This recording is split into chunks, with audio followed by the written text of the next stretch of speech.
자, 첫 순서 여러분들도 응원하시는 분입니다.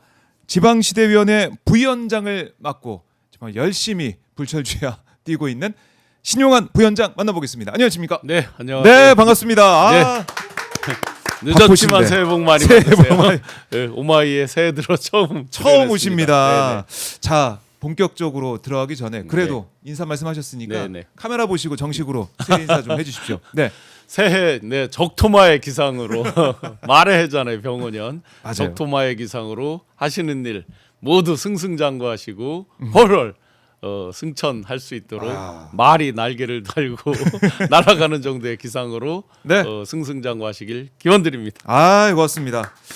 힘차게 새해 인사해 주셨는데요. 보니까 새해 들어서 또 좋은 일도 있더라고요.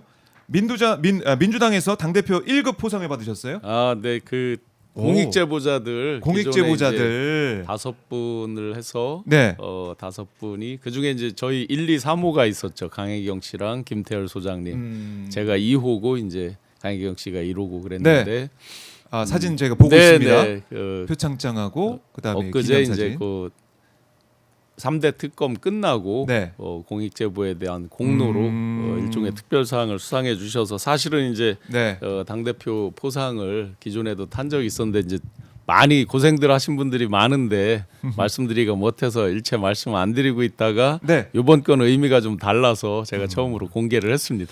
그래요. 아, 요 보니까 표정이 다들 밝으시고 고생 많이 했다라는 생각도 들고 네네.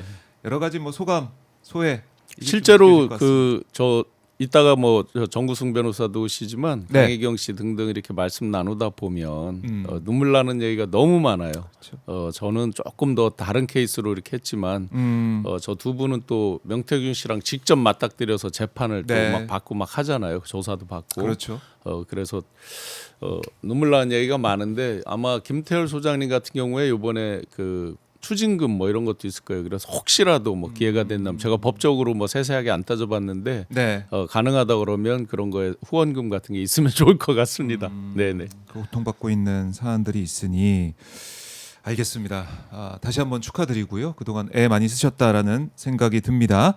그리고 김건희 특검 종결 직후에 회신 봉투를 받으셨다고 합니다. 이건 뭐예요? 어떤 걸 받으신 거예요? 전반적으로 사실은 뭐 다 관련이 있는 건데 네. 조사 기관과도 관련이 있고 지금 이제 조사 받는 몇몇 사람들하고 관련된 게 네. 회신에 와 있더라고요. 뭐 저희 시청자분들과 좀 나눌 만한 내용들이 있습니까? 한 20일쯤 후에 말씀드리겠습니다. 20일쯤 후에 왜요? 네, 네, 뭐 그 사람들이 막 그런 게 있으니까. 결과 나오고 네네.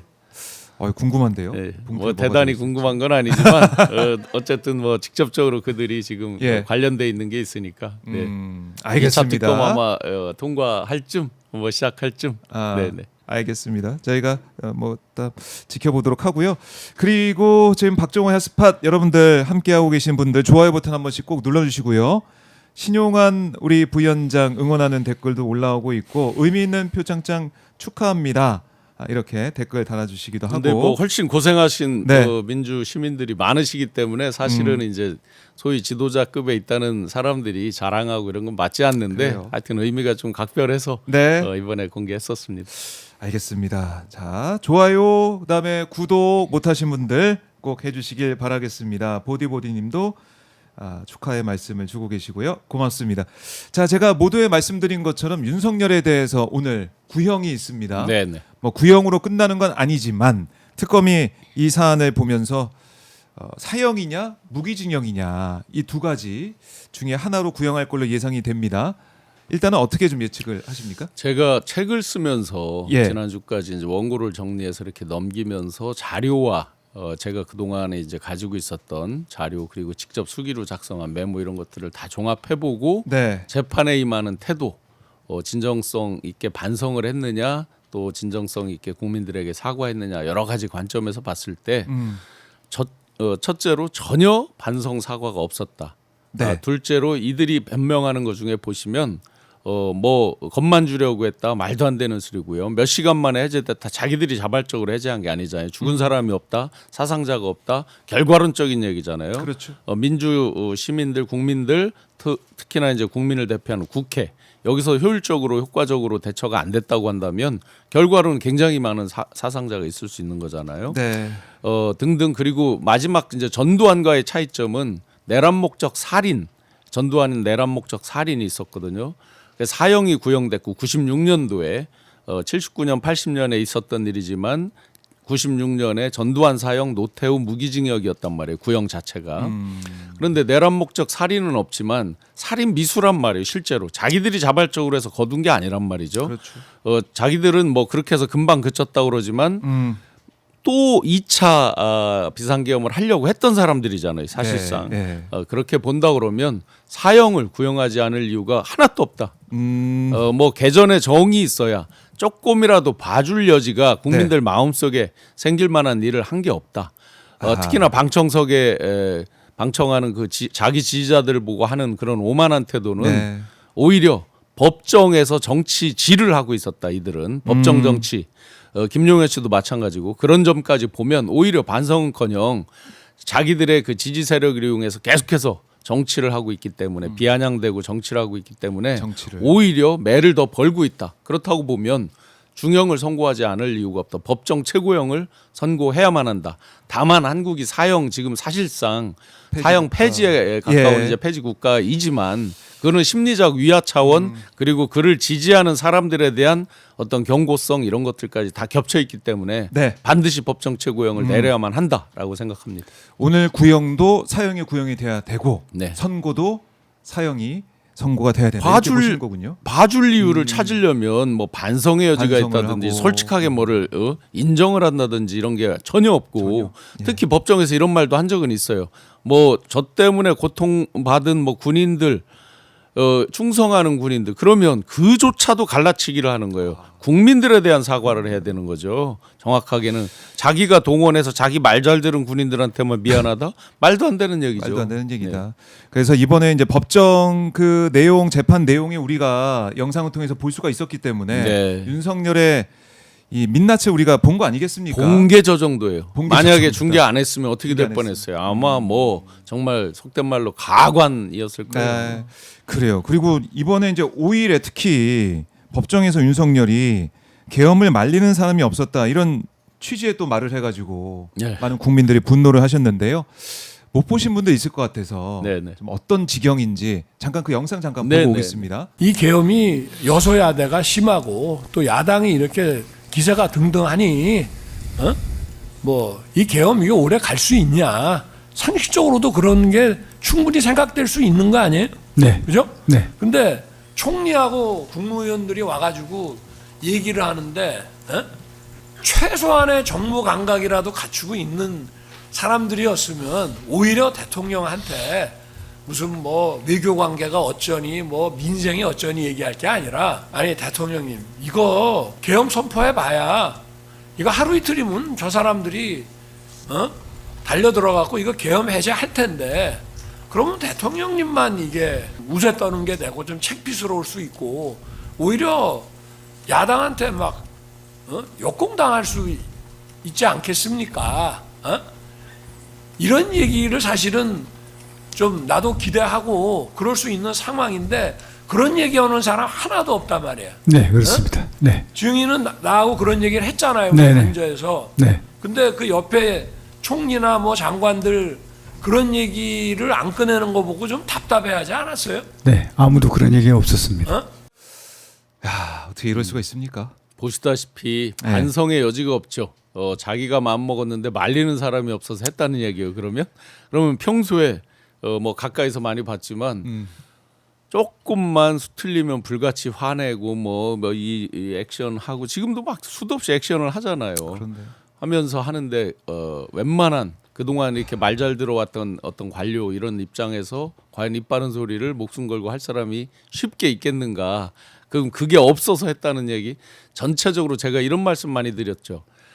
어떤 확신범이나 굉장히 뭐 상황 판단을 잘못해서 뭐 정신적으로 문제가 있고 뭐 이런 얘기들을 많이 하잖아요 지금. 저는 전혀 아니라고 봅니다. 전혀 아니다. 지금 이 사람이 상황을 전체적으로 알고 있고 계속해서 그거를 지지자들의 기대에서 상황을 호도하면서 정치를 하면서 빠져나가려고 여전히 잔머리를 굴리고 있다. 네. 제가 본 모습은 계속 그래 왔다. 그래요. 뭐 김영현도 변호인을 통해서 이게 답이 이미 정해진 재판이다. 나는 뭐 두렵지 않다. 최선을 다해 끝까지 싸워달라. 자유애국 시민들이 용기 얻고 계신다. 이런 입장을 전달했다는 겁니다. 그게 바로 결국 법정 정치잖아요. 정치. 그대로 정치 메시지잖아요. 김용현 씨도 처음에는 여러 가지 생각이 있었을 거예요. 근데 가면서 보니까 사형 아니면 무기징역에서 벗어나기 어렵다. 네. 뭐 사형 아니면 무기징역 아니면 무죄가 돼야 되는 거잖아요. 그렇죠. 벗어나기 어렵다는 걸 알고 어차피 이판사판이 됐어요. 그 속에서 윤석열은 계속해서 머리를 굴리면서 자기만 빠져나올 지금 궁리를 하고 있다. 그럼 자기가 결심 안 했으면 되는 거네요. 그러니까요. 네. 이걸 이 영상을 보면서 이 영상 하나로 짧은 영상이지만 지금까지 있었던 법정의 그런 공방 그리고 어떤 구형이 필요할까 또 어떤 선거가 필요할까 여기에 대해서 많은 분들께서 아마 평가를 하시고 생각하실 것 같습니다. 네. 엊그제 보니까 전한길 씨가 장동혁 씨랑 뭐 조건부 3가지 뭐 조건부 지지 선언하면서 구형의 가이드라인을 얘기하던데요. 사형을 그러면 구형하라는 말이냐 하면서 얘기를 하던데 이미. 그래요. 이 윤석열의 구형 결과 또 재판 선고 결과 물론 이제 16일에 체포방해에 대해서는 먼저 선고가 나오지만 내란 재판에 대한 선고도 계속 지켜봐야겠지만은 이 상황에서 장동혁 국민의힘 대표가 사과를 했습니다. 사과는 사과. 진정성과 타이밍이잖아요. 네. 그러면 진정성에 있어서는 가장 결정체가 뭐냐면 윤석열과의 절연이에요. 윤석열을 제명시킨다든지 네. 윤석열과 절연하는 부분이에요. 이해운 씨 뭐 지금 장관 후보자 뭐 2시간인가 3시간 만에 막 제명하고 그랬죠. 네. 지금 윤석열 아직까지 제명 못했죠. 그냥 우리 당을 떠난 사람이니까 우리랑 관계없다 이렇게만 했죠. 네. 그때 제명 요구가 많았죠. 그렇죠. 못했죠. 예. 진정성에 있어서 윤석열과의 절연 못했습니다. 그러니까 진정성에 있어서는 빵점이에요. 자기들은 7번인가 8번을 사과했다고 얘기를 합니다. 네. 필리버스터 뭐 24시간인가 뭐 12시간인가 할 때 그때도 사과를 했다 이렇게 얘기를 하는데 어떤 사과를 어떻게 했는지 기억에 남는 게 없죠. 사과는 하는 사람이 그렇네요. 기준이 아니고 받는 사람이 사람이 기준이죠. 기준. 그다음에 타이밍. 자, 뜬금없어요. 오늘 네. 그러면 판결을 놓고 오늘 구형을 놓고 그 앞에 하루라도 먼저 해서 선수 친다. 그러니까 윤석열에 대해서 절연 얘기는 왜 안 하냐 했더니 결과를 보고한다는 식으로 이렇게 이제 그 야당 사람들이 얘기를 한단 말이에요.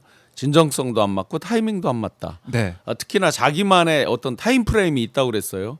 그러면 5.18을 갔다가 우리가 황교안이다, 우리가 추경호다, 뭐 우리가 누구다 네. 어질어질합니다. 수도 없이 왔다 갔다 하면서 그랬다가 1월이 되면 대국민 사과를 하고 중도 외연을 확정할 거다. 본인들이 시간 설정하고 본인들이 한다 그러면 국민들이 쫓아가야 그런데요. 됩니까? 그렇네요. 너무나 듣고 그건 보니까. 오만한 얘기들이죠. 결국은 결론은 진정성과 타이밍 다 맞지 않다. 진정성과 우리 타이밍이 다 맞지 국민들은 않다. 개사과류에 굉장히 트라우마가 있어요, 실제. 그렇네요. 네. 행동으로 보여야지 이거 말로만 사과한다. 과거 절연한다. 과거 뭐 이제 계엄의 강을 뛰어넘겠다. 이런 얘기를 하면서 국민을 속일 수 없는 거다. 전날 고성국 씨를 또 영입하잖아요. 그러면 진짜 어질어질하죠. 이게 어느 방향으로 가겠다는 건지. 네. 그러게 말입니다.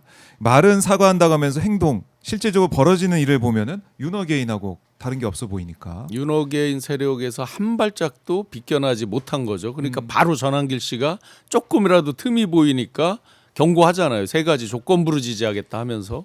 조건부로 지지하겠다. 그래요. 그러니까 이 윤석열과 절연을 못한 이 사과 어제 개사가 사진을 제가 또 띄워드리고 있는데 네.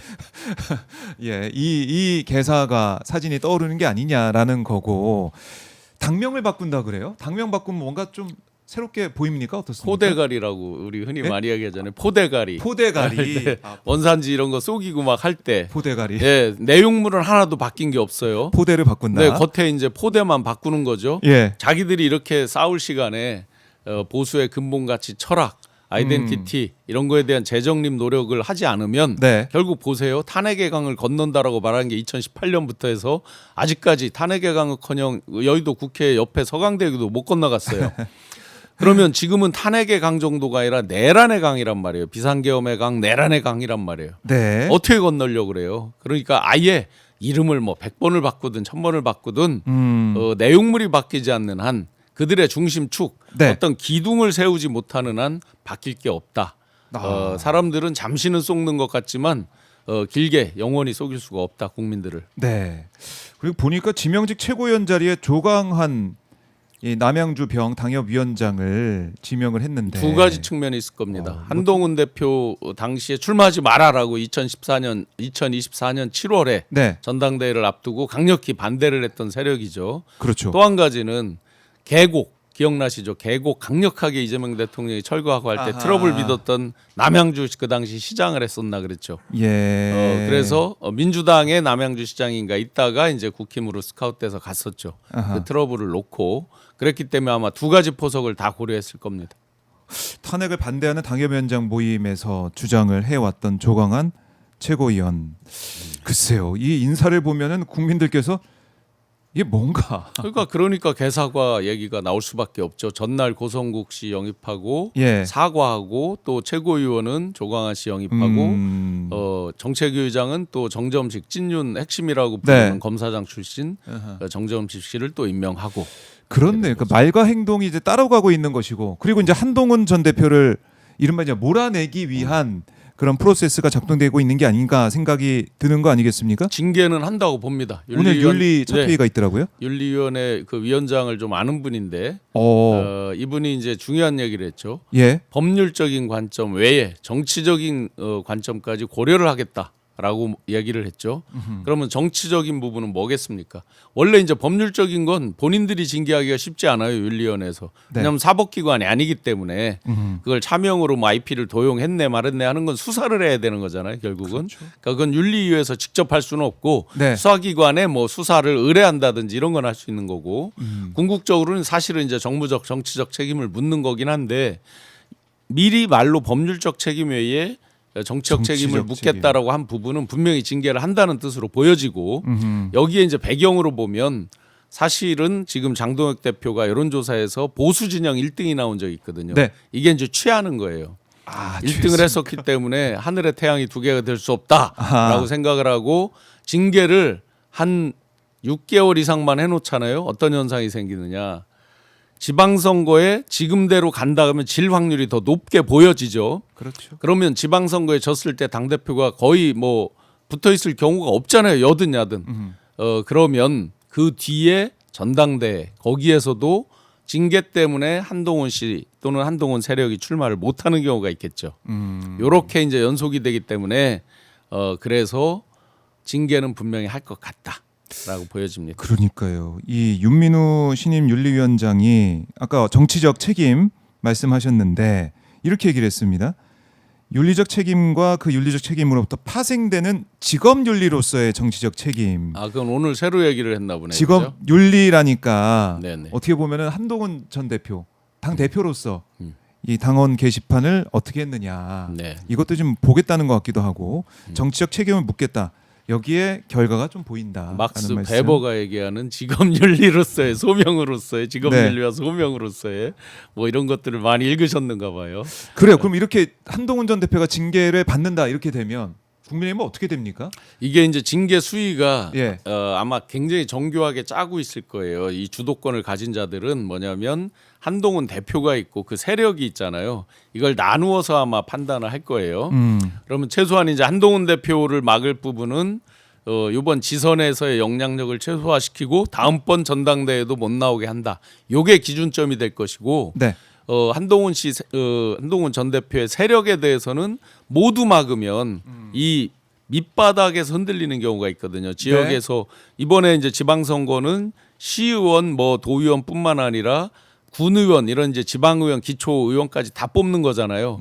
완전 밑바닥이 또 흔들리면 안 되니까 그 부분은 분리해서 할 가능성도 있거든요. 예. 그래서 상층부와 일반 그 추종 세력을 분리해서 그리고 또 하나 이들이 자신감 중에 뭐가 있냐면 기존에 이제 유일하게 근래 들어서 분리해서 나가서 창당을 해본 경우가 바른정당밖에 없거든요. 네.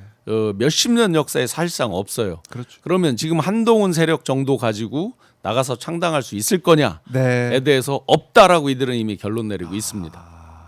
그렇군요. 이게 한동훈 쳐내는 걸로 모든 게 좀 잘 풀릴 수 있을 그러니까 것이다. 분리하면서 분리를. 그들 간에도 내부 아하. 갈등도 어느 정도 좀 조장을 하고 그럴 가능성이 있죠. 왜냐하면 지방선거가 코앞에 있기 때문에 그렇죠. 선거에 나가고자 하는 한동훈 세력들은 한동훈 씨를 마냥 쫓아갔다가는 이거 큰일 나겠다. 출마도 못하고 당선이 코앞에 있는 사람도 있을 수도 있잖아요. 지역별로. 그럼. 그런 사람들은 위기감을 가지니까 분리되겠죠. 장동영 대표가 어쨌든 여러 가지 고민을 많이 하면서 네, 네. 이 판을 만들고 있는 게 아니냐 이런 생각도 들고 국민의힘 한동훈 전 대표에 대한 징계 상황 윤리 회의도 주목을 해보겠습니다.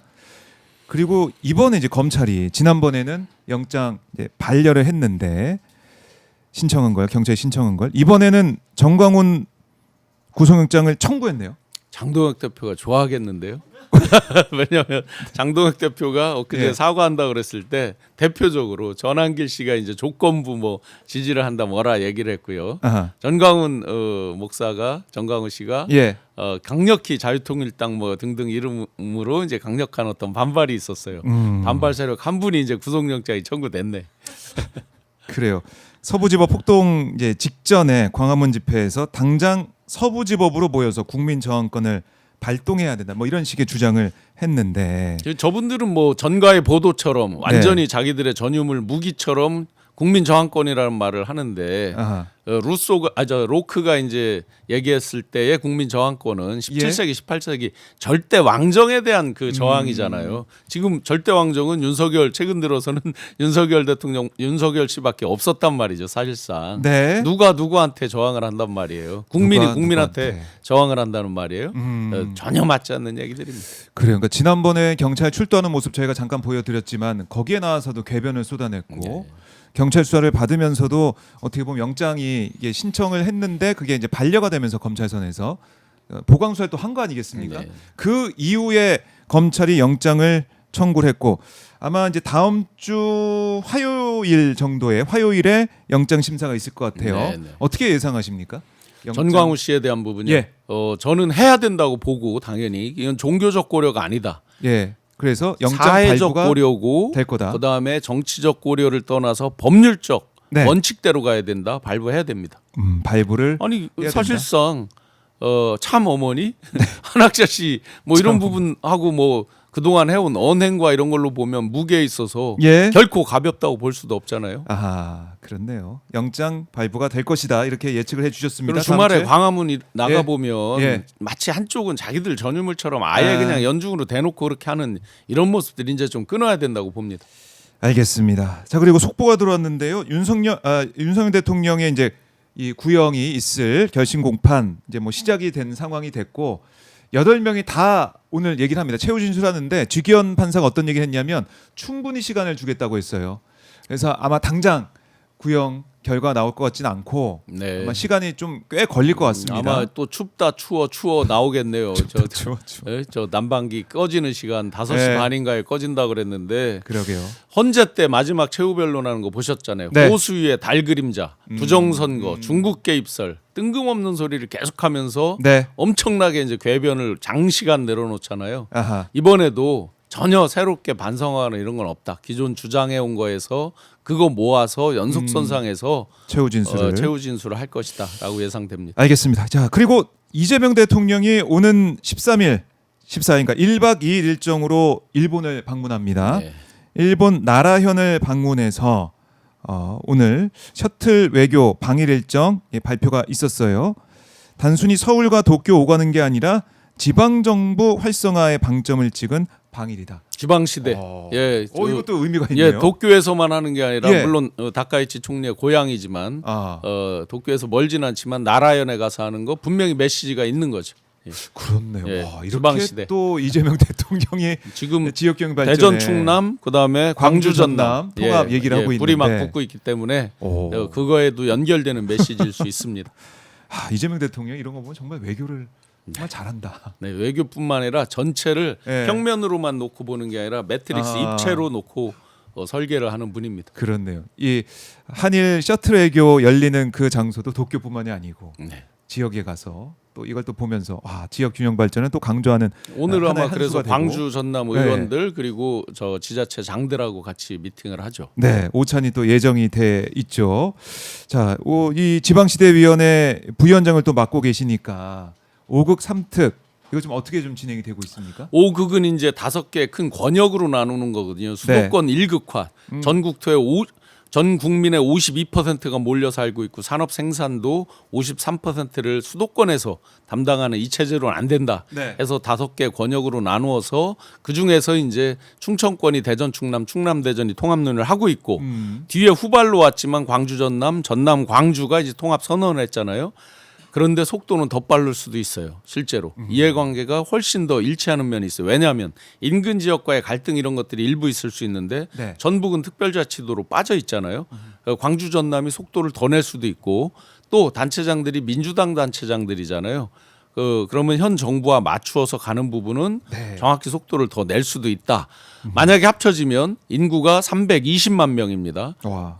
그러면은 전국에서 이제 한 4위, 5위권 정도 됩니다. 대전 충남이 된다 그러면 5위 정도 됩니다. 네. 320만으로 다시 합쳐지고 1986년에 광주 직할시로 갈라진 이후에 다시 이제 통합이 되고 산업생산 GRDP 지역 내 총생산이 한 150조 정도 되는 네. 그야말로 메가시티가 이제 탄생을 하는 거죠. 와. 그러면 그 배경에서 도로, 교통, 통신이 너무나 발달돼 있잖아요. 이런 네. 시대에 잘게 시군구로 쪼개서 일제 시대에 그들이 통치를 편하게 하기 위해서 지역의 유지를 붙잡고 통치했던 이런 시대에서 벗어나서 그야말로 광역 행정으로 이제 개개의 국민들 네. 삶의 질을 챙겨 갈 수 있는 이런 배경으로 이런 행정 구역으로 바뀐다는 거죠. 그래서 어떤 전달 체계에서 나눈 손실 같은 건 줄이고 실질적으로 국민에게 혜택이 더 돌아가고 네. 어떤 경쟁력을 가질 때도 권역별로 더 크게 특히나 광주가 갖고 있는 AI라든지 신산업에 대한 부분들 그다음에 전남이 가지고 있는 에너지, 기계, 로보틱스, 제철, 화학 이런 부분이 같이 결합돼서 시너지를 낼 수 있는 그런 통합으로 광주 전남이 지금 노력을 하고 있습니다. 네. 제가 다음 주에 광주 MBC에 가서 네. 실제 그 이 행정 통합에 대해서 생방송 토론을 합니다. 토론까지 예정돼 있고 빠르게 진행이 되고 있다라는 거. 그러니까 이 수도권 1극 체제로는 안 된다. 네. 이거는 뭐 국민들이 다 동의하실 거예요. 왜냐하면 청년들 같은 경우 2030들이 이동을 하는 걸 보면 1년에 6만 5천 명씩 수도권으로 지금도 유입이 되는 거예요. 이 현상을 우리가 극복해야 된다. 네. 알겠습니다. 이재명 대통령도 정말 진심이시니까 5극 3특 지역 균형 발전 진심이니까 이게 또 오늘 오찬에서 어떤 얘기가 나오는지 지켜보도록 하겠습니다. 자, 이런 가운데 지금 홍준표 전 시장이 윤석열, 한동훈 두 사람을 제거하고 극우 유튜버들과 단절해야 국민의힘 또 보수가 재개할 수 있다 이런 또 주장을 펼쳤네요. 아마 타이밍을 딱 봤을 거예요. 장동혁 씨가 이제 그렇게 안 가는 게 보이잖아요. 전한길 씨랑 이렇게 둘러싸여서 그러면 이제 한동훈 씨도 뭔가 징계받을 게 네. 보여지고 오세훈, 이준석, 아하. 뭐 안철수 이런 세력들이 눈앞에 보이잖아요. 네. 그러면 창당의 어떤 에너지 동력을 그나마 그 분들 가운데 가장 많이 가지고 있다고 본다면 홍준표 아마 오세훈 시장 정도일 텐데 그 딱 타이밍에 적확하게 낸 거죠. 저분 입장에서. 네. 그러니까 정계 은퇴는 한 적이 없고 국민의힘만 은퇴를 한 그런 상태니까 뭐 메시지를 기회를 정확히 포착한 거죠. 알겠습니다. 홍준표 전 시장의 메시지까지 좀 정리를 해봤습니다. 자, 위원장님 보내드려야 되니까 부위원장님 가시기 전에 못다한 말씀 있으면 듣고 마무리하겠습니다. 아니요, 그 진짜 예. 제 2차 이제 종합 특검 아하. 1차 끝났는데 너무나 미진해서 사실은 화가 났어요. 아하. 그래서 계속해서 실체적 진실을 가리는데 노력을 같이 함께 하고요. 네. 새해에는 좀 좋은 일로 적토마처럼 뛰었으면 좋겠습니다. 알겠습니다. 새해에 활약 또 신용환 부위원장님 지방선거를 앞두고 또 여러 가지 계획도 있을 텐데 네네. 저희가 한번 또 지켜보겠습니다. 말씀 잘 들었습니다. 네, 고맙습니다. 고맙습니다. 네. 지금까지 신용환 지방시대위원회 부위원장과 말씀을 나눠봤습니다.